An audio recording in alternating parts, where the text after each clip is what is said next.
Welcome to The Explainer. Today, we're going to pull back the curtain on a really important question. How do lenders actually decide whether or not to give you money? We're going to break down their entire playbook so you can finally understand the rules of the game. Okay, so how do you actually get inside their head? Well, to get approved for credit, you've got to start thinking like the person on the other side of the desk. So let's step into the shoes of a loan officer for a bit and see the world and your application through their eyes.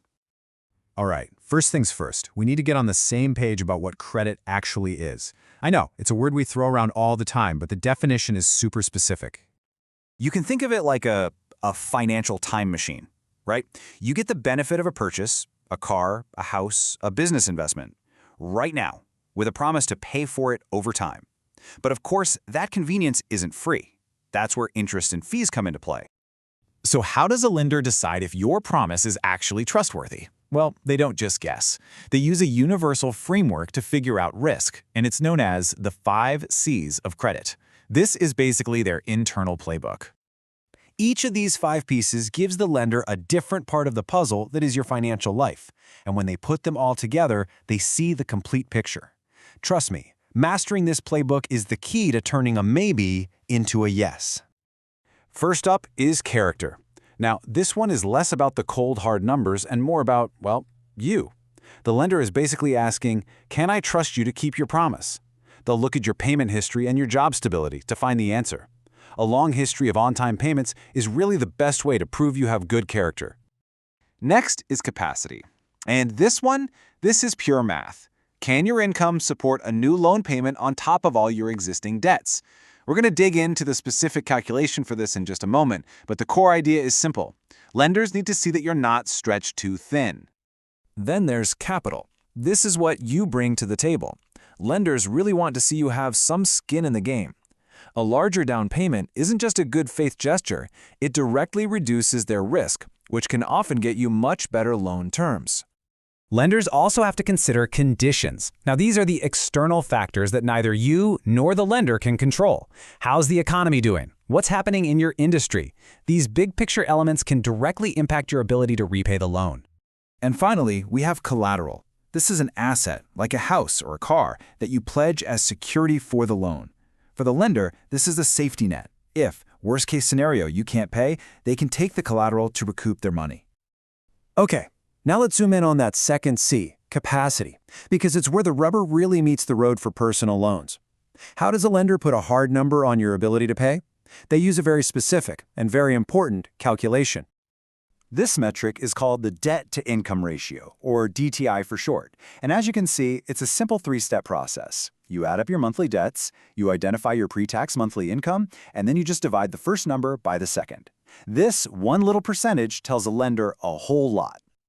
Let's run the numbers. So if your monthly debts are $1,500 and your gross income is $3,500, your DTI comes out to about 44%. Why does this matter? Because for many lenders, especially for mortgages, anything over 45% is a red flag. This one number can be the difference between approval and denial. So DTI is the ruler for personal loans. But what happens when the loan isn't for you, but for an investment? What if you're buying a rental property that's supposed to generate its own income? In that case, DTI becomes pretty much irrelevant. This simple question completely changes the game, and it introduces a powerful metric that lenders use specifically for investment properties, one that shifts the entire focus of the loan application. This slide shows the fundamental shift perfectly. With DTI, the lender is looking at you, but with this new metric, DSCR, they're looking at the property. The entire analysis flips from your personal finances to the asset's financial performance. It's not about if you can pay the mortgage, it's about if the property can. The calculation for the debt service coverage ratio, or DSCR, is simple but incredibly powerful. You take the property's income after expenses and divide it by the property's total mortgage payment. Does the asset generate enough cash to cover its own debts? That's what it tells you. So, let's use a real-world example. If a rental property generates $2,000 in monthly income after expenses, and its total mortgage payment is $1,500, you divide 2,000 by 1,500. The DSCR is 1.33. So, the crucial point is understanding what this number actually tells a lender. Why is 1.33 good, and what would be considered bad? This number tells a story about risk and stability. This chart breaks it down perfectly. A DSCR below 1 means the property is a money pit. A DSCR of exactly 1 means it's just treading water. But that green bar, that's the sweet spot. A ratio comfortably above 1 means the property has healthy cash flow and can weather a few bumps in the road. This cushion is everything. That's why most lenders will require a DSCR of at least 1.2 or 1.25. It acts as a buffer against risk. What if a tenant leaves and you have a vacancy? What if there's an unexpected repair?